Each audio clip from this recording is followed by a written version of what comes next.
Halo, Assalamualaikum warahmatullahi wabarakatuh. Waalaikumsalam warahmatullahi wabarakatuh. Eh, Hari ini kita kuliah pengantar akuntansi. Hari ini hari Kamis, ya. Kuliah ke 10 ya. 10 dan nanti ini saya lagi di luar kota ya, lagi di Jogja. Jadi kalau seandainya nanti link terputus, tolong kamu miss call saya ya, jangan di WA ya. Di WA saya akan baca itu ya. Karena saya tidak melihat surat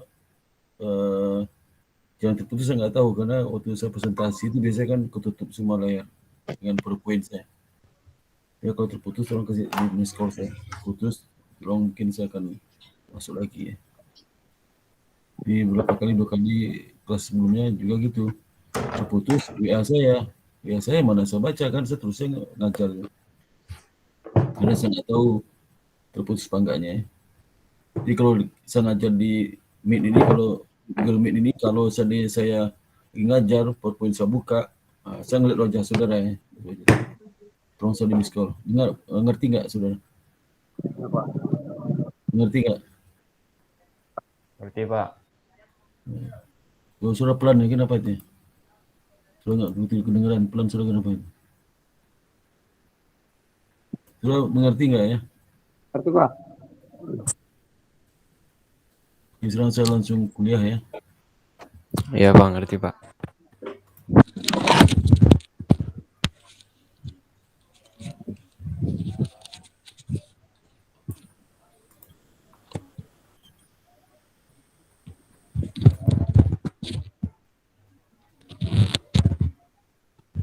Udah kelihatan belum? Udah kelihatan? Udah, Pak. Udah kelihatan Pak. Udah. Okay. Jadi hari ini kita bahas mengenai accounting for receivable ya. Accounting for accounts receivable terkait dengan piutang ya. Piutang itu ada piutang terkait dengan trading, terkait dengan perdagangan ya. Itu accounts receivable. Itu bisa akun lain-lain seperti piutang lain-lain ya, seperti piutang wesel dan sebagainya. Jadi chapter ini itu tujuannya lah menjelaskan bagaimana perusahaan itu mengakui piutang dagang atau accounts receivable. Yang kedua menjelaskan bagaimana perusahaan menilai accounts receivable serta catatan terkait dengan disposition itu adalah saat pelunasan ya. Kedua menjelaskan bagaimana perusahaan mengakui kemudian menilai ya, dan mendispose ya, mengakhiri not receivable ya, tempo dispose saat not receivable dia tempo ya. Dan menjelaskan presentasi dan analisis dalam penjelasan keuangan, penyelaporan dan analisis dari piutang itu. Bagaimana penyajian piutang dan analisis piutang itu.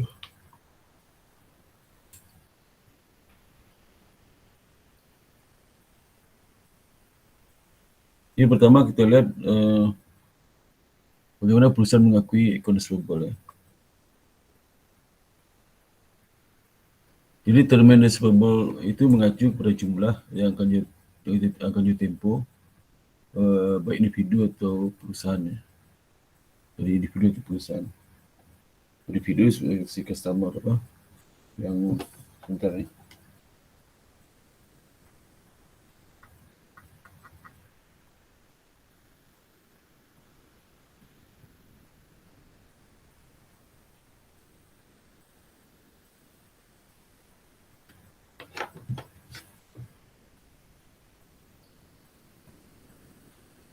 Jadi kemudian piutang ada klaim yang diperkirakan itu bisa ditagih dalam bentuk cash ya.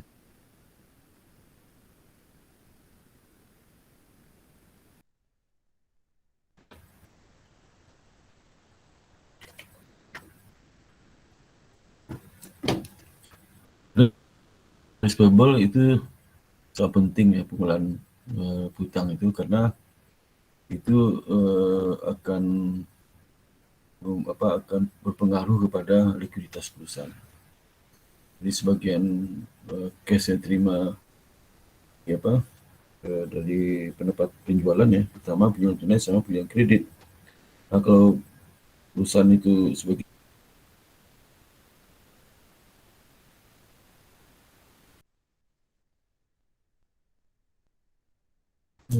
udah kerja perusahaan ya, udah kerja perusahaan.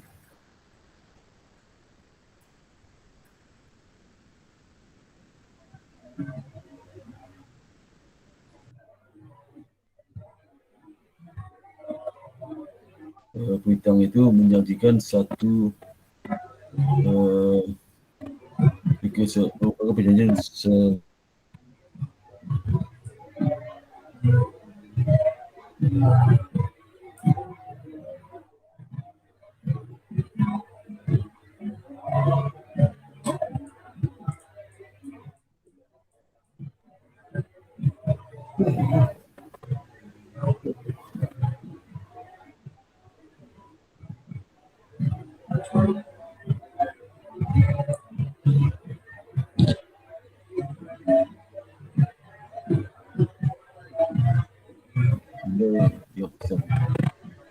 pena mobil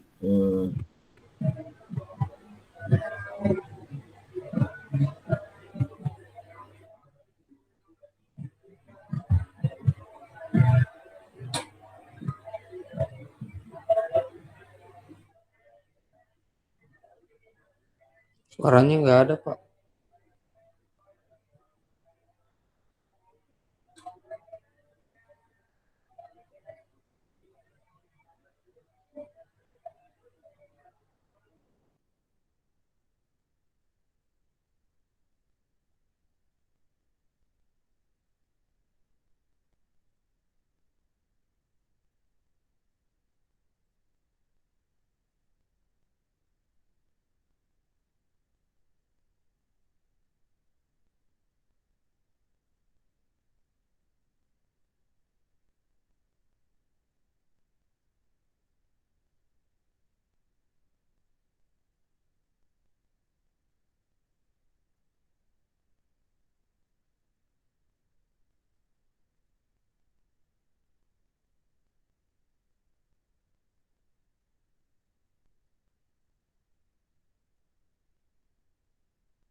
Halo, assalamualaikum. Putus ya? Waalaikumsalam, Pak. Waalaikumsalam, Pak. Putus ya? Iya, Pak, terputus. Putus, Pak, tadi. Oh iya. Saya ulang lagi ya.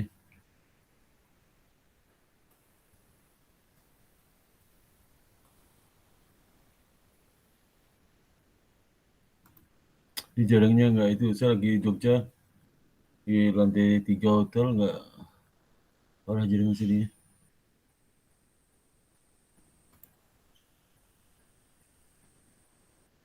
Sebagus jaringan di Jakarta sih.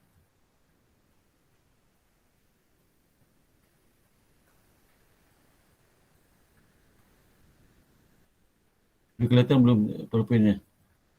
Sudah, Pak. Oke. Saya masuk ke sini. Hari udah jenis piutang ya. eh, piutang itu jumlah yang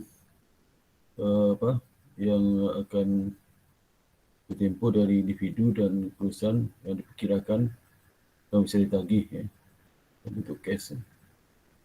Jadi ada jumlah customer yang melakukan pembelian kredit dengan pembelian kredit bank perusahaannya, hasil dari penjualan barang dan jasa. Jadi jumlah kewajiban customer. Dan bisa juga piutang itu janji tertulis ya, dalam bentuk instrumen formal ya. Itu untuk jumlah yang akan diterima oleh perusahaan. Senormal mensyaratkan collection bunga ya. Tapi bunga tambah bunga juga. Ada juga piutang itu muncul sebabkan terkait dengan non-trade ya. Seperti interest, piutang bunga, kemudian juga pinjaman kepada officer ya, kepada karyawan, uang muka kepada employee karyawan ya, kemudian juga income tax refundable, income tax yang bisa di refund lagi ke inspeksi pajak, jadi piutang pajak ya. Nah untuk yang jumlah yang jumlah yang timbul dari customer, jumlah barang jasa ya, yang kredit itu disebut account receivable. Di piutang itu ada 3 kelompok utama jenisnya. Dan itu muncul dari janji tertulis ya, baik itu berasal dari penjualan barang dan jasa ataupun lainnya. Nah, itu disebut not receivable. Dan yang lain seperti misalnya ada receivable. Kita lihat piutangnya apa saja. Okay.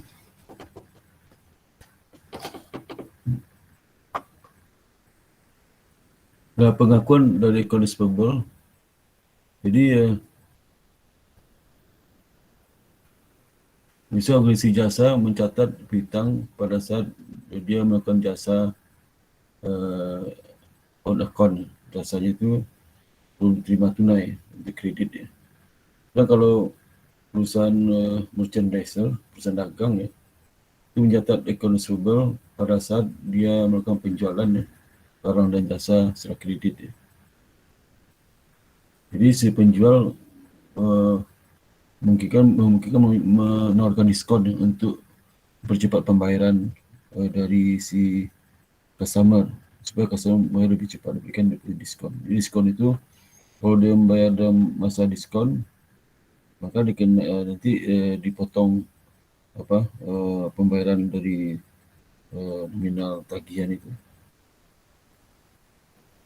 Dan bisa juga pembeli kemungkinan mengembalikan barangnya ya, karena tidak acceptable ya.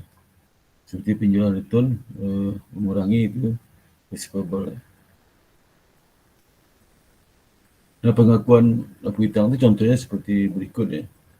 Misalnya diasumsikan bahwa Zhang Ltd tanggal 1 Juli 2020 itu menjual merchandise secara kredit ya, kepada Lee Store sejumlah 1.000 yen, terminnya 2/10 dan 1/30. Jadi dalam ribuan ya. Kemudian tanggal 5 Juli Lee si pembeli itu mengembalikan merchandise dengan harga jual 100 yen kepada Zhang. Sajikan jurnal untuk mencatat transaksi tersebut. Jadi pertama kita mencatat transaksi saat penjualan ya. Account receivable pada sales revenue, penjualan kredit ya. Dan kalau pada saat pengembalian barang oleh si pembeli ya, karena mungkin barang ada yang rusak dan sebagainya, maka si Zhang itu mencatat sales return allowance pada account receivable ya. Jadi kalau ini penjualannya sistem pencatatan secara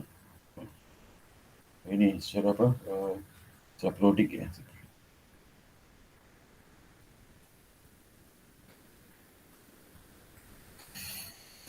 Kemudian pada tanggal 11 Juli Zhang menerima pembayaran dari Li atas saldo jatuh tempo ya. Maka jurnal penyajian jurnal tercatat dalam sini sebagai berikut ya. Berikut. Jadi dicatat debit cash karena dia bayarnya tanggal 11 Juli kan saat terminnya lah Pak. Terminnya itu 2/10 N30. Jadi kalau selama 10 hari sejak tanggal penjualan itu dia membayar tunai, membayar piutangnya, maka dikenakan diskon 2%. Dan kita lihat penjualan terjadi tanggal 1 Juli, kemudian dibayar tanggal 11 Juli. Berarti dalam 10 hari. Jadi 11 kurang 1 kan 10. 11 kurang 1 10, jadi 10 hari. Jadi dihitungnya boleh tanggal 2 itu. 2 sampai 11, maka 10. Ya. Nah, karena dia bayar dalam bulan diskon, maka dikenakan diskon 2%, 2 itu 2%. 10 itu perlu di diskonnya 10 hari sejak tanggal penjualan. Ya. Maka jumlahnya apa? Cash 900 kurang 18. Ya. 900 kurang 18. Kenapa ini? Karena pertama waktu dia jual pertama kan 1.000 ya. Kemudian si customer itu mengembalikan 100 ya, 100. Jadi 900. 900 dia bayar double diskon, maka 900 dikurang berapa diskonnya? Diskonnya adalah 2%. 2% dikali dengan 900 dapat 18. 900 kurang 18 dapat 882. Ya, kemudian saya diskon 900 kali 0,2 18 ya. Dan economical 900.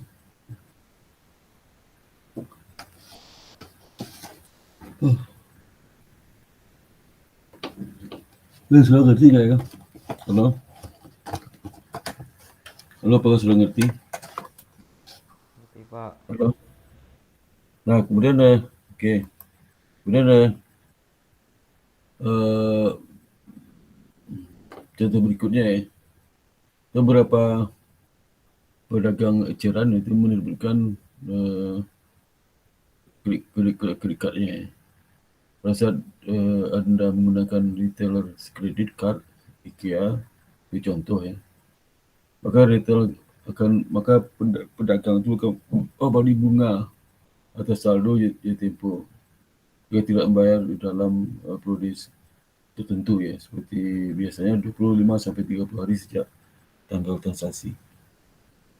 Dan sebagai contoh asumsi bahwasanya Anda menggunakan your IKEA credit card ya, untuk pembelian clothing dengan harga jual 300 euro tanggal 1 Juni 2020.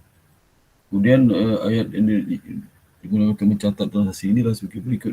Ya. Jadi considerable adalah 300 rupiah ya.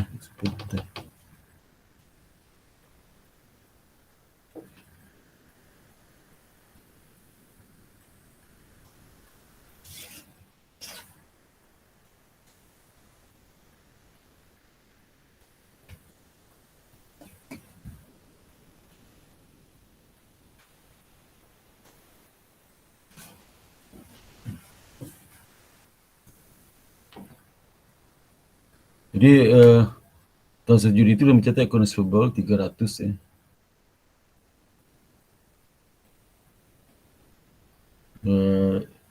Kemudian source revenue 300. Jadi si pembeli itu menyerahkan kredit card ya. Kemudian tanggal 30 Juni pada saat jatuh tempo ya, jatuh tempo, dia dikenakan bunga berapa? 1,5% per bulan. Ya, jadi 300 dikali 1,5 dapat 4,5. Saya jurnalnya ini kan considerable-nya 300. Considerable 4,5, kemudian revenue 4,5. Nah setelah itu baru dicatat kalau dia bayar ya, dia bayar Di bawah itu apa? Hutangnya, maka nanti accounts payable dikredit sebesar 304,5. Kemudian cash ya, 304,5. Kemudian berikutnya ke menjelaskan bagaimana perusahaan accounts payable mencatat saat dia tagih, dia jadi disposisi di tempo, ya. Jadi penilai accounts payable menilai accounts payable dia sebagai current asset ya. Kemudian nilainya lah menggunakan net receivable value. Jadi current asset receivable value. Kalau table accounts payable itu penjualan kredit ya, yang muncul, possibility munculnya apabila akun receivable tidak bisa lagi. Kemudian di catatan penjual kerugian bahwa hasil dari extending kredit lah sebagai bad debt expense. Jadi kredit yang extended kredit ya. Ini kredit tidak bisa ditagih ya. Bad expense ya.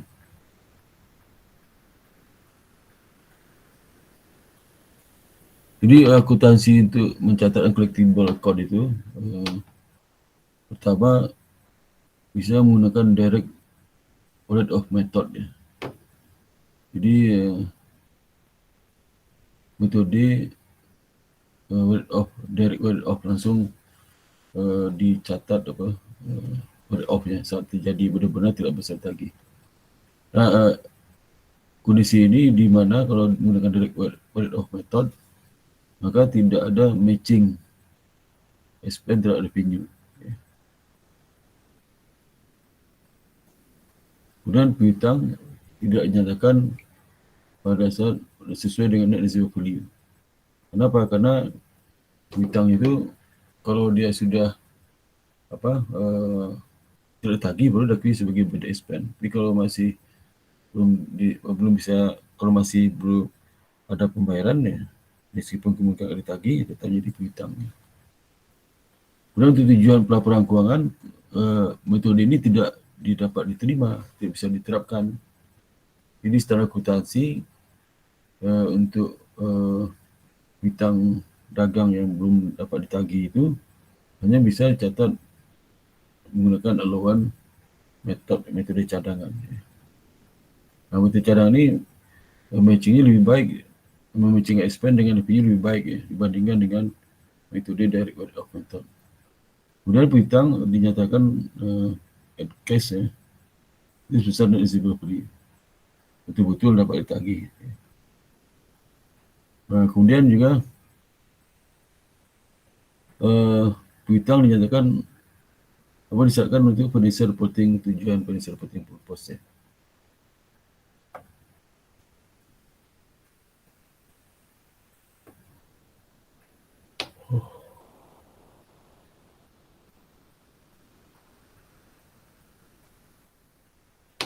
Nah, bagaimana kita melakukan penilaian accounts payable itu ya. Dan juga bagaimana accounts payable itu disajikan di balance sheet ya. Ini contoh saldo accounts payable ya, itu 200.000 ya. Kemudian ada saldo allowance untuk full account. Jadi AFDA, kalau masa suka meningkat dengan AFDA, allowance untuk full account, cadangan isi yang kita tertagih 12.000 ya. Ini saldo awal ya. Kemudian kalau penyajian ya, ini bukan saldo, ini saldo ya. Informasi juga enggak jelas. Ini maksudnya informasi saldo accounts payable, kemudian allowance. Maka bagaimana penyajian di neraca? Itu menyajikan accounts payable dikurang dengan allowance untuk full account 12.000. Itu dapat diperoleh angka 188.000. 188.000 itulah angka net receivable value. Jadi angka yang dari 200.000 itu yang diperkirakan akan dapat ditagih itu sebesar 188.000. Sedangkan sisanya 12.000 itulah Maksud cadang penyisian piutang tak tagih.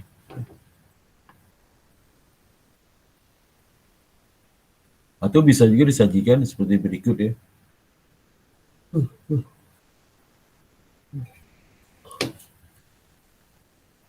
Jadi misalkan aset supplies inventory, kemudian yang merah itu yang fokus topik di chapter ini. Itu allowance for receivable sajikan seperti angka netnya, net of 12.000 allowance, net dari saldo cara penyisian tak tagih 12.000. Jadi yang bruto berapa? 188.000 tambah 12.000, dapat 200.000. Bisa penyajian dengan net ya, tanpa mencantumkan akun allowance for the full account.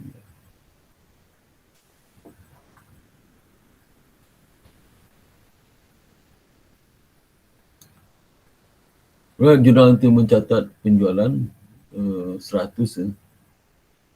100 ya. Dia consumable 100 ya.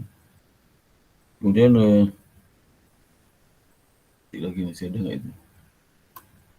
Masih kelihatan ya.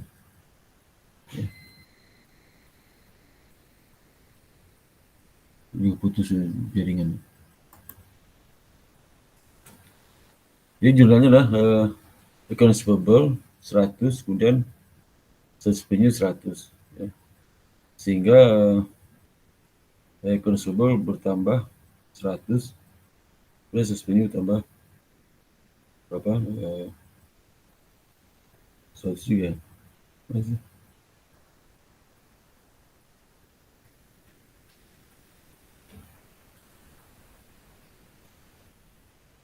Kemudian penagihan ya, ditagih 303 dari piutang kredit itu ya, piutang tenagang ya, 303. Maka dicatat accounts payable ya, 33 collection ya. Kemudian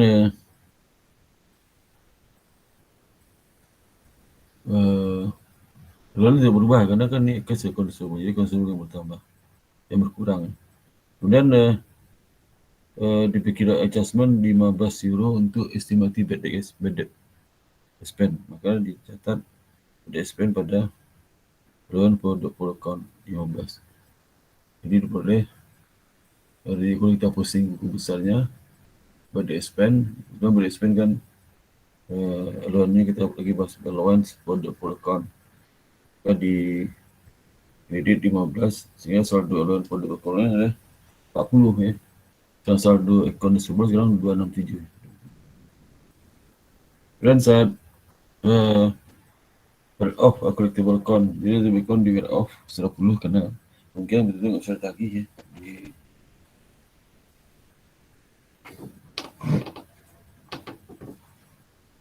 Tinggal dihapus ya. Ini dihapusnya jurnal allowance for the account pada account receivable. Receivable kurang 10 ya. Kemudian allowance-nya di debit 10. Nah, saldonya sekarang kalau kita dagang saldo jadi 257, sedangkan saldo allowance jadi 30 ya.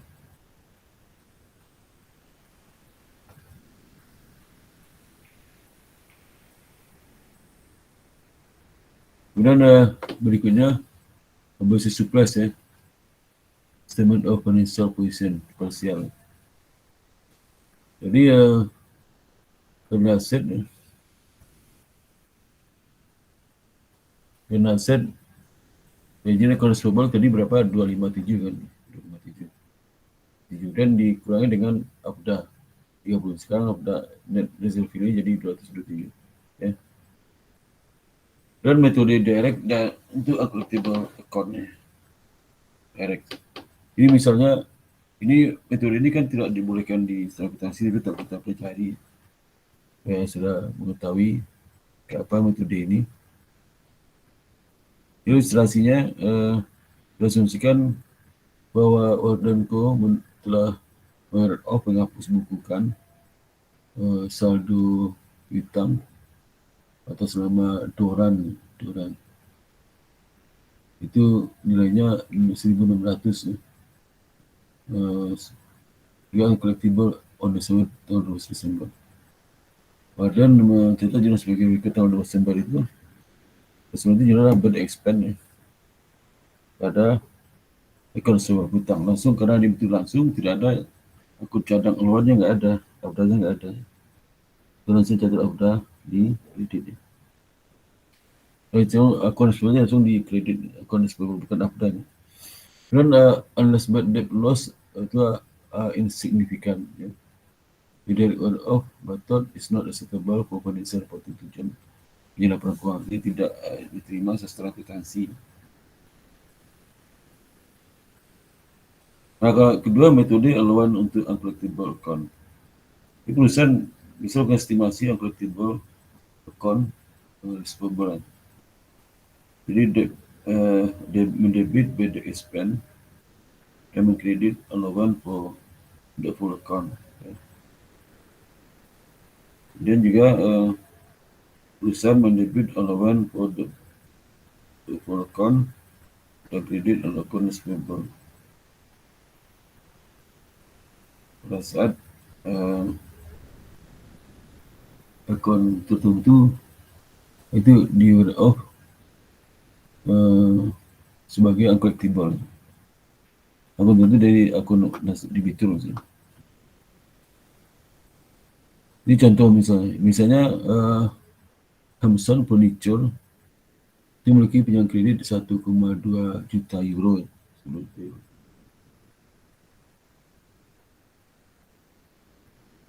dalam tahun 2020 dengan sisa uncollectible 100.000 pada tanggal 3 Desember.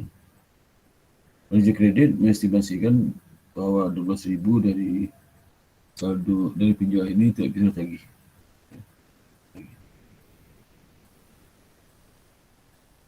Jelas sebagai berikutnya. Itu beda expand pada lawan for the full account.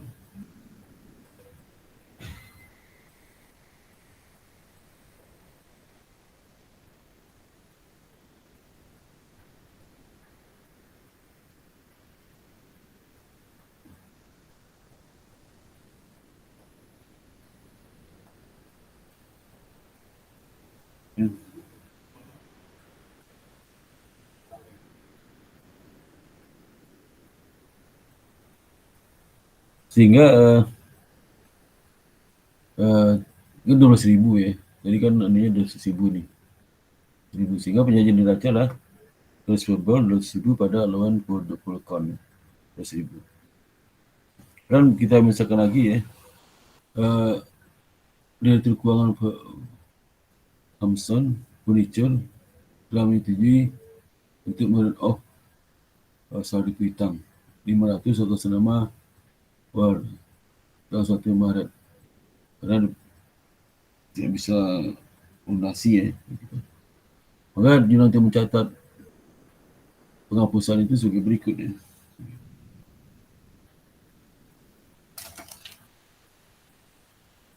Tongji.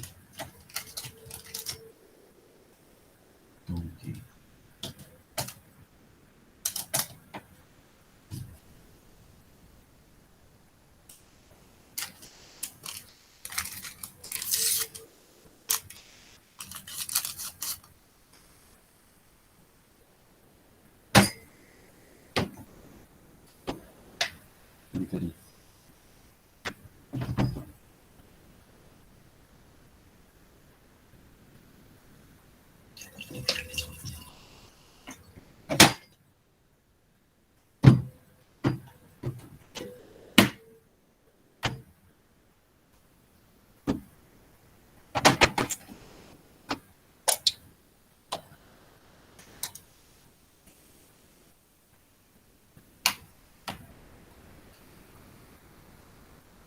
Maka jurnal itu mencatat RFID sebagai berikut ya. Jadi allowance for the full account 500 ya. Account receivable 500. Ini mengurangi account receivable sehingga receivable tadinya 200 debit 200 itu dihapus 500 tinggal 199.500. Kemudian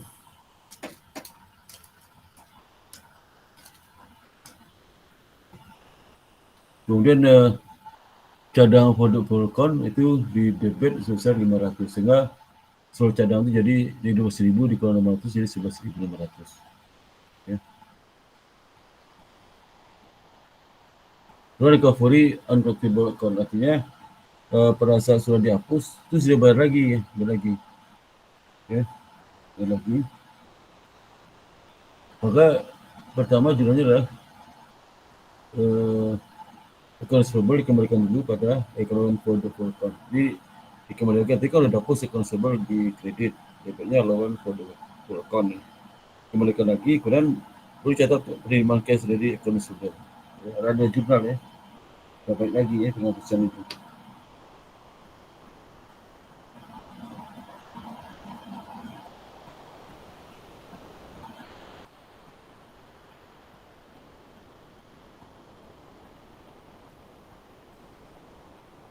Kemudian bagaimana kita melakukan estimasi cadangan itu, ya. Dan untuk menentukan estimasi cadangan itu ya, itu ada dua cara ya, dasarnya. Pertama, persentase piutang, basis piutang, persentase basis piutang, ya. Dia manajemen itu menetapkan persentase hubungan antara jumlah piutang dan expected losses from collectible account.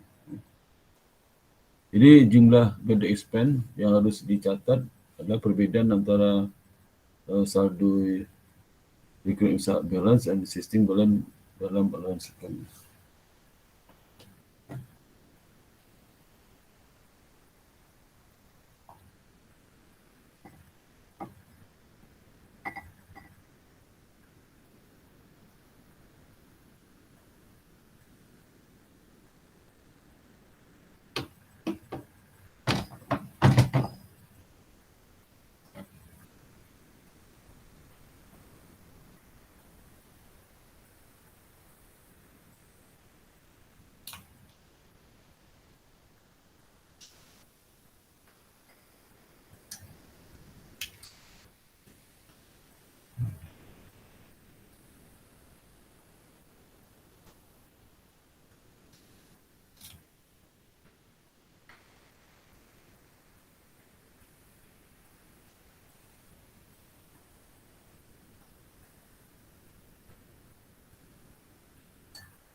Jadi jumlah bad expense yang harus dicatat adalah perbedaan antara saldo yang diperlukan dan saldo existing kalau berdasarkan receivability.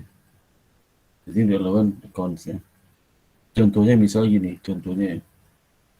misalnya ini account receivable berdasarkan aging schedule, karena kalau berdasarkan receivable basis ya, persentase dari piutang ya, saldo piutang, maka kita menghitung kelompok-kelompok hari yang ditempuh.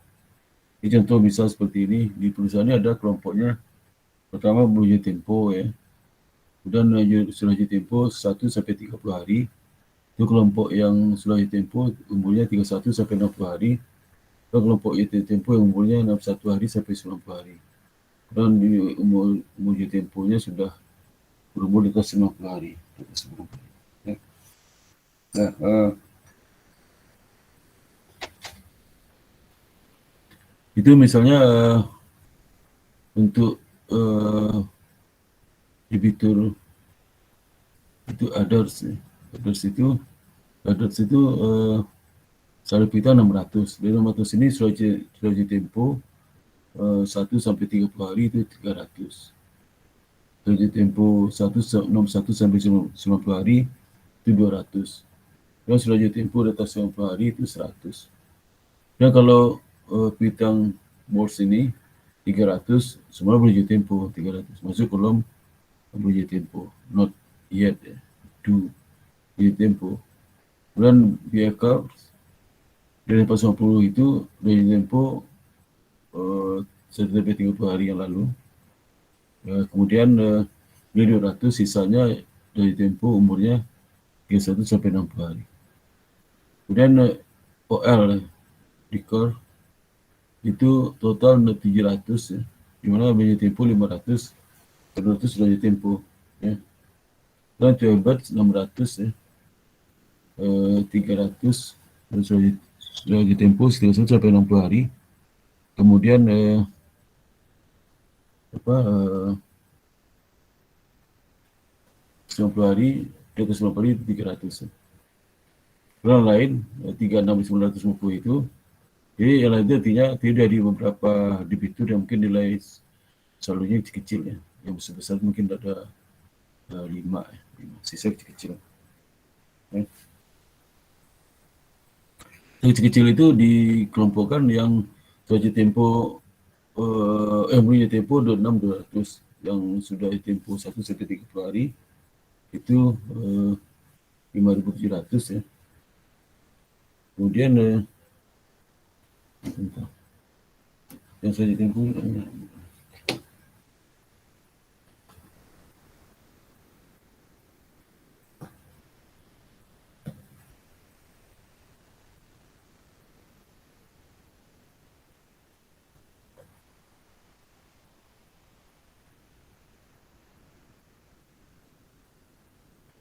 dan yang bentar.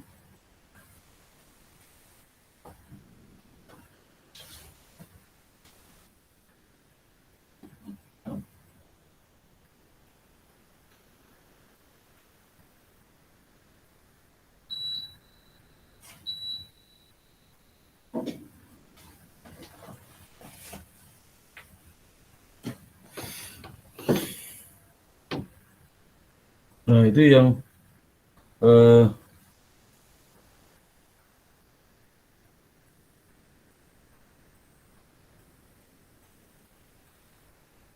jadi kita dari total piutang 39.600 yang sudah ditempo itu 7.000, yang belum ditempo 7.000, yang terdiri ya, isi 39.600 terdiri 39.600 terdiri dari 27.000 belum ditempo, 5.700 sudah ditempo 1 sampai 30 hari, yang umurnya 31 sampai 60 hari 3.000, yang umurnya 1 hari 90.000, 61 sampai 90 hari itu 2.000, di atas 90 hari itu 1.900 yen. Nah kalau perusahaan memiliki kebijakan estimasi piutang tertagih, kalau umurnya belum jadi tempo ya, berarti 2%. Yang sudah jadi tempo perkirakan 4%. Yang di tempo itu 1 sampai 60 hari 1% ya. Kemudian yang 1 sampai 2% itu 2.000, dan di atas 10% itu 1.100, 1.900 ya.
Jadi kalau kita dapat menghitung atau estimate collectible itu sebesar 2.228, dapat dari tambahan collectible yang biji tempo 208, jadi 4% kali 5.700.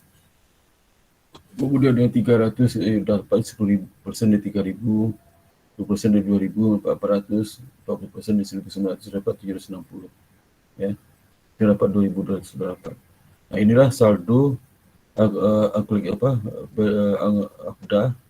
allowance for the call AFDA ya, di akhir periode itu di tanggal 30 Desember itu, ya. ini.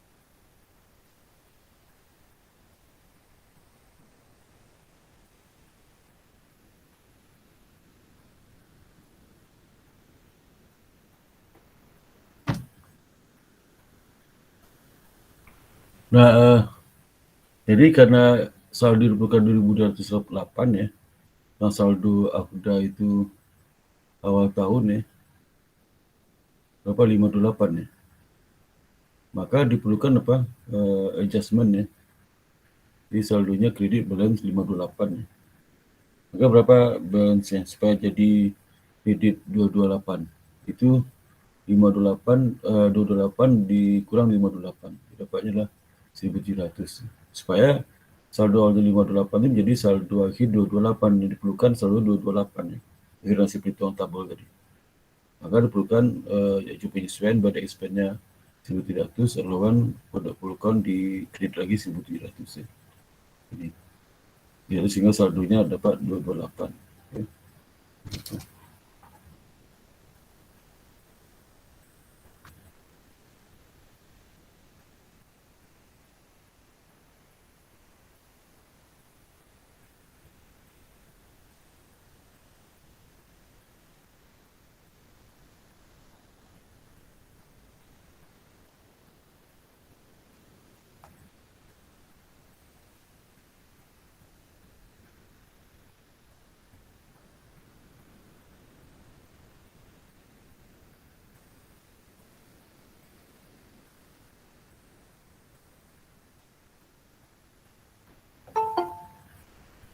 Ya itu kemudian kalau instruksi lain ya, misalnya kalau debitnya 500, jadi kan debitnya selalu kredit ya, selalu lawan itu selalu ada kredit. Karena bagaimana kalau selalu debit, pada awal itu debit 500, padahal kita butuhkan 228, maka adjustment adalah 228 tambah 500 ya, supaya saldo 500 debit ini menjadi selalu kredit 228, maka harus tambahkan, jadi di kredit 278 ya, sehingga pada expense 2728 ya. Gitu. Lo ngerti nggak sudah? Halo? Lo ngerti nggak? Iya, Pak. Kemudian pada saat disposing, saat account receivable itu berakhir ya, nah, perusahaan ini biasanya disposal itu kan penghentian account receivable itu melalui di sini penjualan receivable ya. Receivable itu kalau penjualan itu nama di anjak piutang, kalau ke bahasa Indonesia anjak piutang atau di diskontokan. Ya. Alasan gini, alasannya dia butuh apa? Butuh cash, sedangkan piutang nggak bisa ditagih pada tanggal kebutuhan itu. Sehingga terpaksa dijual pihak ketiga. Kemudian billing, collection, selling itu time consuming dan costly. Jadi sehingga dia udahlah kalau tertagih banyak biaya penagihan berapa, harus dijual aja, jadi pihak ketiga menagih piutang gitu ya. Karena beban biayanya lumayan juga. Nah, jadi penjualan piutang kepada faktor itu perusahaan yang membeli piutang dengan diskon. Kalau piutang kita 100.000 dijual ke dia, mungkin diskon misal 5%, kita terima 95.000. Misalnya ini perusahaan faktor itu perusahaan lembaga keuangan ya, atau bank, atau di mana dia beli piutang dari perusahaan dan kemudian mengkolek pembayaran secara langsung dari customer. Dan secara beban khususnya adalah komisi perusahaan itu penjualan receivable. Dan fee range from 1% sampai 3% dari piutang pembeli piutangnya.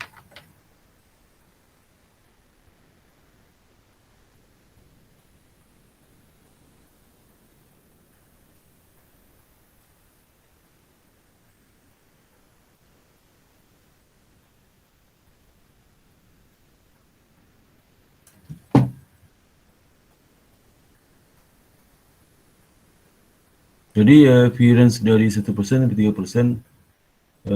kita beli. Jadi ada fee untuk vektor itu ya. Contoh misalnya seperti ini. Ilustrasi misalnya asumsi bahwa Kilung Johorli vektor kan ada 100.000 bintang ke vektor.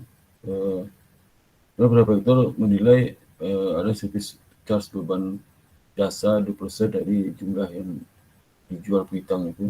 Kemudian juga mencatat untuk penjualan piutang oleh Kilung Johorli sebagai berikut. Di Kilung inilah penjual piutangnya pada perusahaan vektor. Itu pertama ekor sebelumnya kan tadi dijual di kredit 600.000. Kemudian dia dibebani service charge expand beban service charge dari si perusahaan vektor. Itu 2% dari 600.000 dapat 12.000. Sehingga cash yang diterima lah tidak 600.000 setelah dipotong dengan beban jasa dia terima 588.000. Nanti piutang itu ditagih oleh si vektor itu namanya siapa? Federal Vektor. Ditagih. Ini kalau sudah dijual berarti kalau nggak ditagih risiko si Federal Vektor.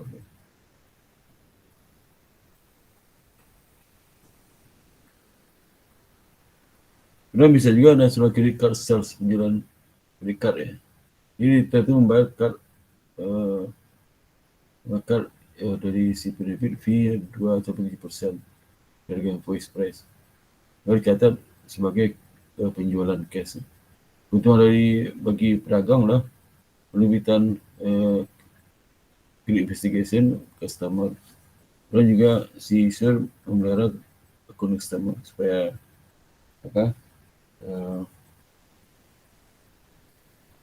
tetap dia menjaga akun customer account. Kemudian juga user mengambil alih collection dan memberikan kerugian kalau di cash lebih cepat ya. Jadi kalau dia jual melalui credit card ya, sehingga langsung keterima di ke bank ya. Ini misal sini, Lingli membeli 600.000 paper produk untuk restorannya dari Wu Supplies menggunakan Visa Plus Bank, kartu kredit dari Visa Plus Bank. Dalam Plus Bank membebani beban servis ya, 3%. Jadi untuk mencatat transaksi ini oleh Wu Supplies ya. Supplies ya.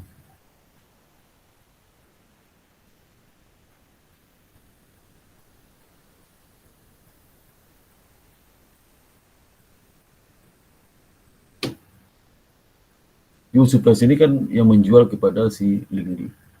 Catatan seperti ini, karena dia terima kredit card ya. Dia catat sesepinya 6.000 atau 6.000 ya.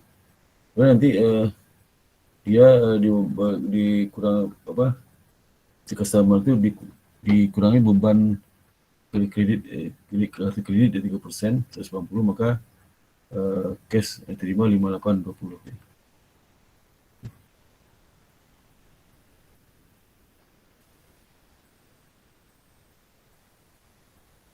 Jadi yang dibanding service card beban itu perusahaan di supplies ya. Jadi supplies itu sebenarnya kalau perusahaan itu kalau dia jual barang kasih kredit ya, dia dibebani service card dari bank kan, kalau kartu kredit. Nah perusahaan kadang nggak mau dibebani 110 itu dibebani kepada si pembeli. Jadi pembeli itu berapa 6.000 plus 180 ya. Jadi terima berapa? Diterima dari bank nanti sebesar 5820 ya, 40. Ya, 40. Kemudian sebentar. Sesuai berapa? 6.000 sesuai. Kemudian service charge expense 180. Ya, kemudian ditambah cash berapa 580. Kemudian tambah lagi beban service charge ke customer. Ini kan di kredit service charge expand di kredit, debitnya lah cash 180 itu. 180. Dan menjaga bagaimana perusahaan menghakimi menilai dan terkait dengan penghentian dari not expable. Jadi perusahaan bisa jadi berikan grant kredit dan pertukaran promissory notes ya. Promissory note adalah janji tertulis untuk membayar jumlah tertentu sejumlah uang ya, on demand atau dalam waktu tertentu ya. Promissory note itu mungkin digunakan ketika individual dan perusahaan minjam atau meminjamkan uang ya. Jadi pada saat jumlah transaksi kredit perlu exceed normal limit atau in settlement account receivable.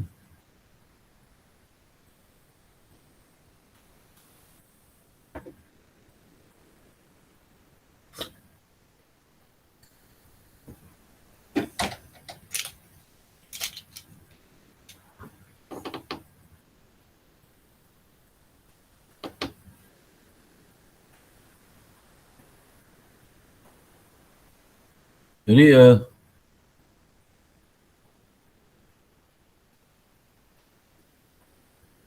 ada contoh ya. Jadi ini contoh dari receivable itu. Bentuk receivable ini ada receivable itu dibuat oleh si yang berjanji itu. Kalau usaha jual customer beli dalam bentuk notes payable, di dalam bentuk notes payable pembayarannya, maka yang bikin itulah si customer ya, customer. Jadi jumlah uangnya berapa, kemudian jatuh temponya berapa lama, kemudian juga tanggal wesel tanggal berapa ya. Kemudian si SPI itu yang SPI itu apa yang ini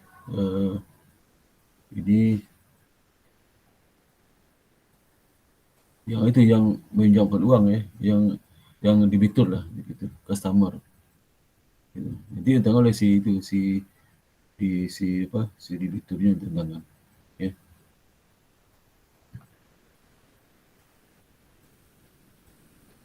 Jadi P itu yang berjanji notes ya, yang promissory notes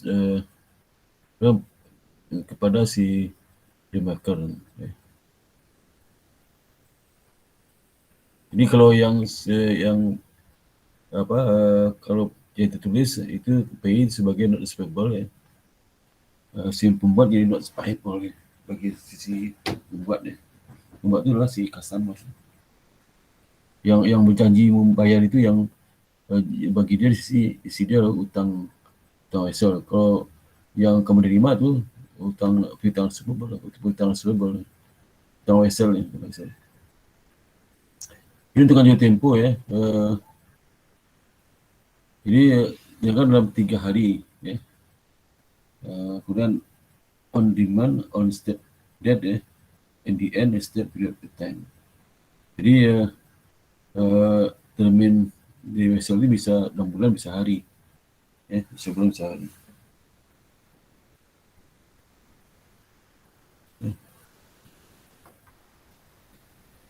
Ini contohnya wesel itu. Mau menghitung bunga wesel. Kalau bunga weselnya itu 120 hari, nominal 730, bunga 12%, maka kita ngitung 6 hari. Jadi 120 bagi 360 ya. Jadi 90 hari bagi 30 hari berarti kali 12%. Jadi kalau dia itu dalam bentuk 6 bulan berarti 6 bulan itu 6 per 12 kali 9%. Ya. Bukan dengan hari, 6 bulan. Kalau tahun berarti 1/1 kita. Ya. Bunga wesel. Contoh misalnya perusahaan ini menulis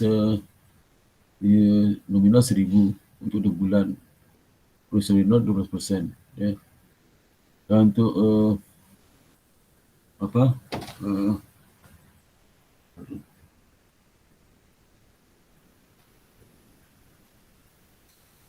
ya.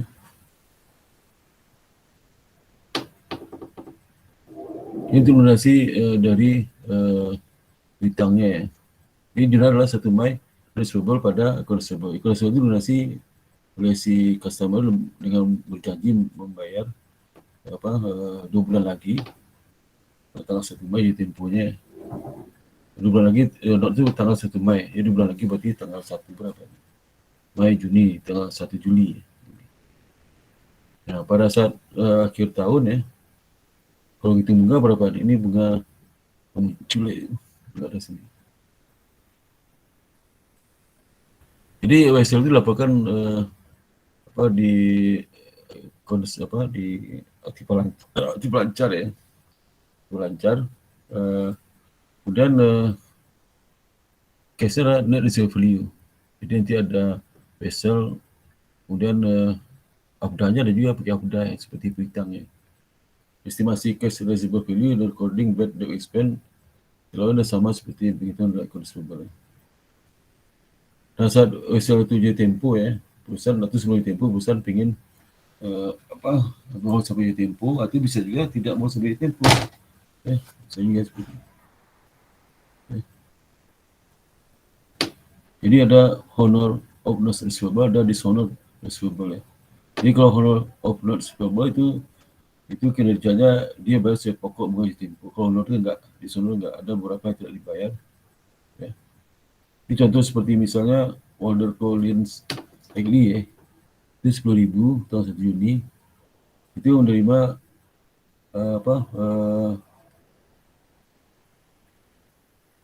vessel itu lah accepting 5 bulan, nanti umur 5 bulan, kemudian bunganya di 9% ya. Dan untuk mendapatkan untuk pembayaran, Walter harus menyiapkan not vessel ya, Teleco ya.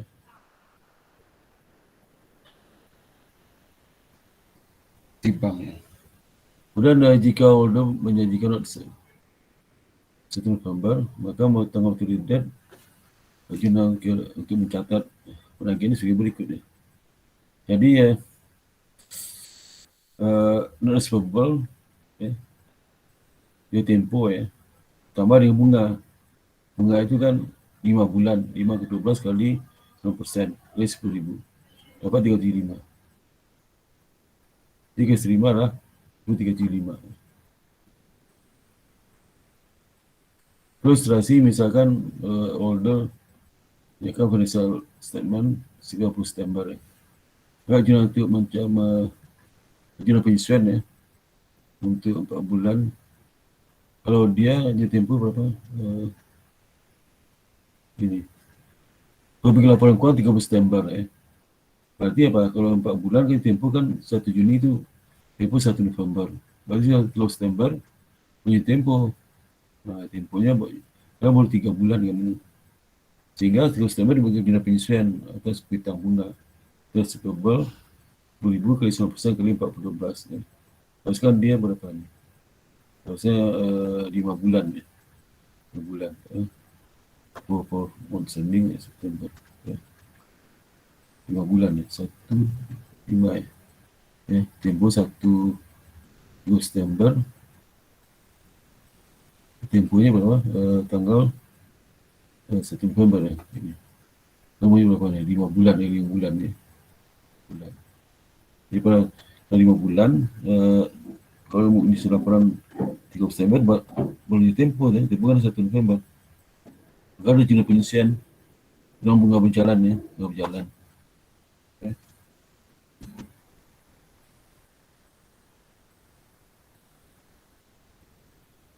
Bentar.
Pada interest revenue ya, untuk yang 4 bulan. Ini bunga berjalan namanya. Kemudian ini akan jurnal pada mencatat Loring of Highland Notes on tanggal pembayaran 1 November. Jadi dia tidak macet ya. Jadi pada 1 November disuruh dibayar. maka dijualnya adalah cash ya 10.375 pada non-disposable ya. Kemudian 375 itu bunga sebulan ya, itu yang non-disposable. Sorry, 300. Oh ya, ini ada hutang bunga kan 300 tuh di 4 bulan. Yang sebulan itu yang mendakui sebagai beban bunga kan. Kemudian itu disebut pada TSP-nya pendapatan bunga ya sorry, yang sebulan. Lalu mendakui pendapatan bunga yang 4 bulan ini. 4 bulan ini. Nah ini 4 bulan kan hutang bunga.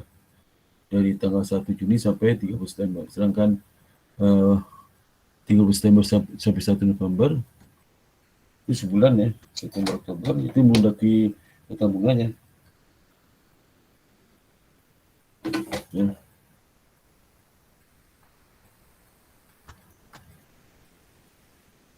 Asumsi bahwa Heleko tanggal 1 November menunjukkan dia tidak bayar tepat waktu ya. Sehingga dia dianggap sebagai wholesale yang gagal bayar ya. Maka tidak ada pengakuan accrual interest ya. Saya kalau disebut 10.375 disposable 10.000, SP-nya 3.500 ya. Maka yang hasil yang tidak dibayar itu jadikan account disposable lagi, hutang dagang lagi disposable. Dan nanti tunggu pembayaran dari pada yang customer yang menulis wholesale itu ya. Nah, kemudian juga pada saat betul-betul tidak mau bayar, maka sebab itu dihapuskan. Produk account dihapuskan ya. Nah, bagaimana penyajian di laporan keuangan dan analisisnya? Jadi penyajian laporan keuangan menunjukkan bahwasanya vessel itu masing-masing tipe utang ya. Itu seperti ini ya. Ini dampaknya lah. Kalau kita kan income statement juga sebagai kalau melaporkan kepada expense dan service charge expense dalam operating expense section. Dalam melaporkan interest revenue berdasarkan dari income expense in non operating section. Ya. Tidak expense itu kalau di dalam beban operasi, tapi kalau beban bunga beban non operasi. Ya. Jadi misalnya Kisah Lenovo melaporkan net sales 38.727 juta per tahun. Okay. Kemudian saldo awal piutang itu 2885. Ini penjualan bersihnya 3877. Saldo awal piutangnya pedagang 3850. Dan saldo piutang akhir itu 3.171 juta. Asumsikan bahwa Lenovo itu jadi amount disposable turnover itu sebagai berikut. Jadi turnover-nya lah rata-rata piutang ya. Penjualan kredit dibagi rata-rata piutang. Jadi dengan contoh di atas rata-rata kreditnya 38.727 kredit salesnya. Rata-rata piutangnya 285 tambah 371. Bagi 2 dapat 12,85 kali. Itu turnover piutangnya 12,8 kali. Berapa hari saja sekali berputar. Jadi dibagi dengan 395 dibagi 12,8 kali dapat 28,5 hari. Jadi piutang itu bisa tagih rata-rata 28,5 hari. Berarti ya. Itu dapat disampaikan ini salah ini. Ini tidak ada.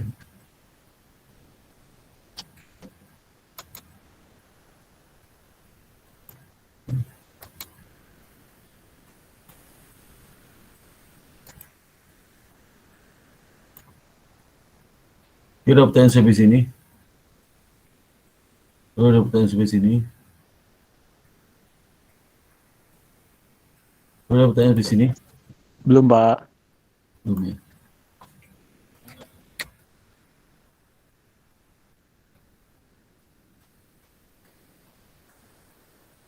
Ini ada pertanyaan, ini kemudian saya lagi di daerah masih ada kerjaan nih.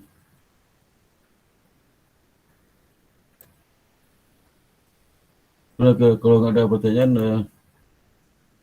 ada pertanyaan nggak ya? Belum, Pak. Tapi kalau nggak ada, berarti saya kira kuliah sampai sini. Alhamdulillah. Assalamualaikum warahmatullahi wabarakatuh. Sebentar saya absennya, sebentar absen ya. Masih itu nggak apa?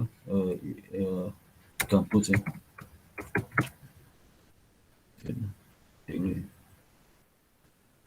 Oh ya, pusing sudah ada. Saya absen ya sebentar ya.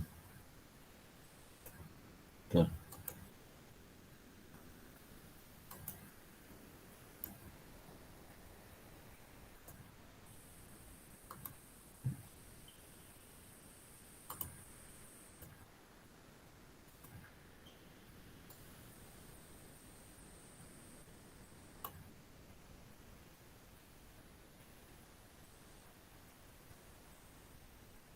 Ini absen.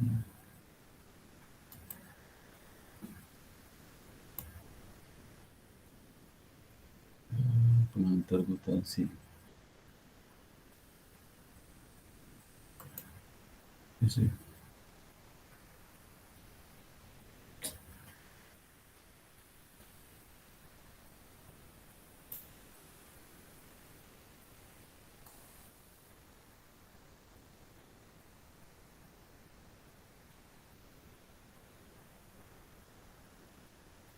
Ini kuliah ke sebenarnya kemarin lupa absen ya.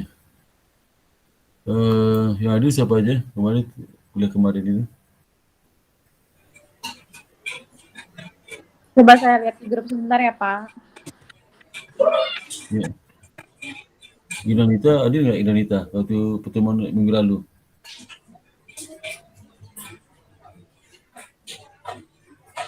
Kita mengkir ya. Kemudian si Ziani minggu lalu hadir nggak?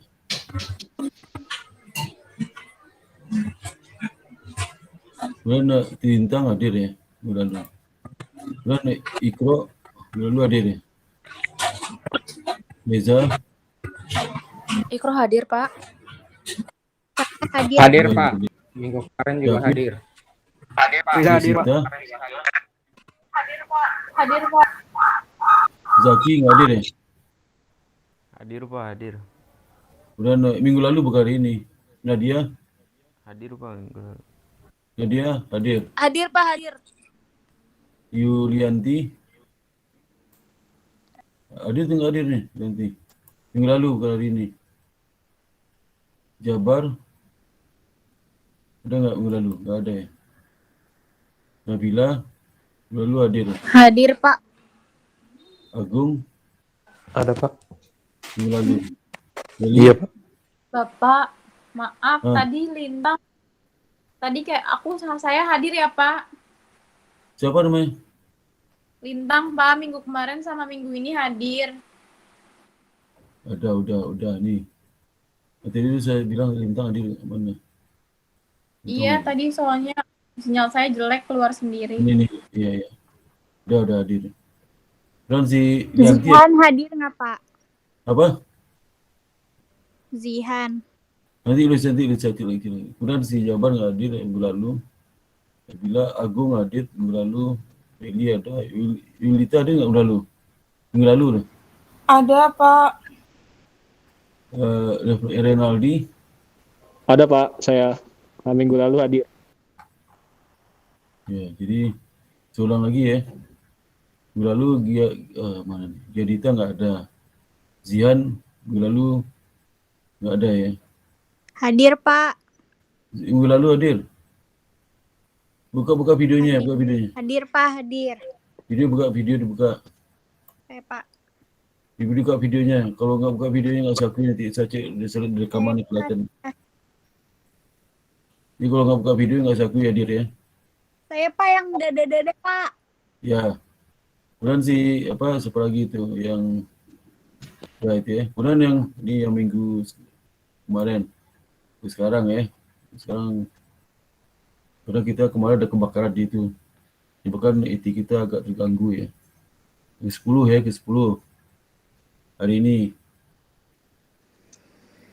ini si Gianita hadir nggak? Nggak ada. Nggak ada nih mungkin. Zian, Saya Pak hadir. buka videonya ya. Bintang hadir. Pak. Ikro, Bintang hadir, Pak. Reza, Hadir, Pak. si Hadir. Gavin, Hadir, Pak. Hadir, Pak. dan si Sinta, Hadir, Pak. Muhammad Hadir, Pak. hadir. Ikro hadir ya, Pak. Kofi, iya. Azan, Aziza, Hadir, Pak. Hadir, Reza, Pak. mana? Hadir. Si Lianti, mana Mangkir, Lianti, Jabar, Mangkir dia, si Nabila, Ada Pak. si Agung, Ada si Pak. Meli, Hadir, Pak. si Hadir ya, Pak. Yulita, Hadir, Muhammad, Hadir Pak saya. oke, saya. Pak, tadi Ikro udah hadiran ya, Pak? Ikro ada nggak ya? Saya cek lagi ya. Ada lupa saya tuh. Ikro. Mana Ikro? Ikro coba cek ni. Cek ni. Ikro ada nggak? Ikro mana? Ada nggak Ikro namanya? Ikro nggak ada tu, mana Ikro ni? Ada Pak di bawah saya Pak namanya. Di bawah saya sebab Ikro-nya di Di paling atas Pak kalau nggak salah nomor 4 deh Ikro. Ikro-nya mana? Buka video Ikro-nya mana? Saya, Pak. Lihat nggak? Lihat nggak? Pak. Ikro hilang nggak? Ada, Pak. Agina Oh. hadir, Pak. Ikro udah saya bikin hadir kan? Iya, makasih, Pak. Pak Gina hadir, Pak. Kamu cek lagi nih, harus perhatikan tuh ya yang tanya lagi deh. Nih, mana nih?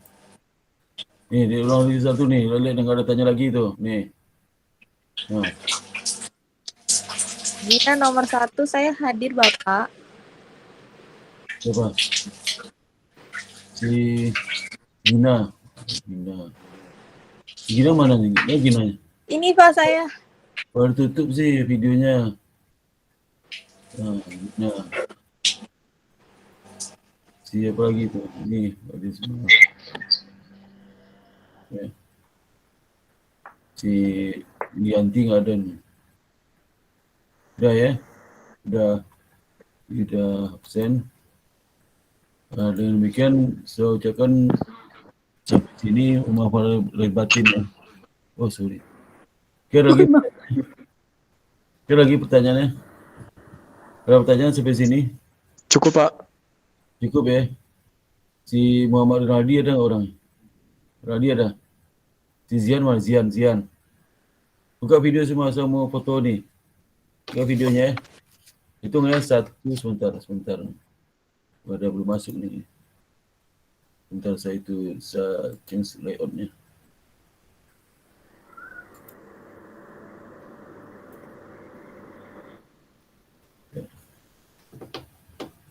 Ada berapa orang? Ada 4 di berapa nih? 16, 1, 2, 3. 2, 3, 4, 5. Okey Saya hitung 1, 2, 3 senyum ya. Ini si Ikro ni nggak ada orang nih. Tutup lagi nih videonya. Ikro angkat kepalanya. Iya, Pak. Kepala diangkat. Sampai ke leher. Lehernya mana? Kelihatan lehernya. Lehernya mana? Aurat, Pak, aurat. Lehernya mana? Diangkat. Aurat, Pak. Nah, lehernya. Belum kelihatan lehernya.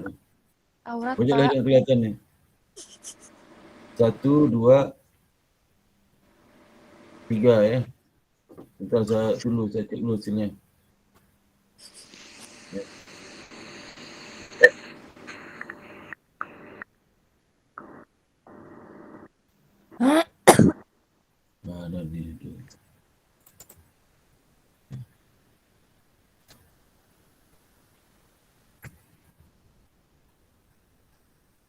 Ya udah ya. Jadi oke. Oke, kalau demikian saya akhiri kali ini. Alhamdulillah. Assalamualaikum warahmatullahi wabarakatuh. Ya. Waalaikumsalam. Waalaikumsalam warahmatullahi wabarakatuh. Terima Terima kasih, kasih Pak. banyak Pak Spartan. Sama ya. Sama.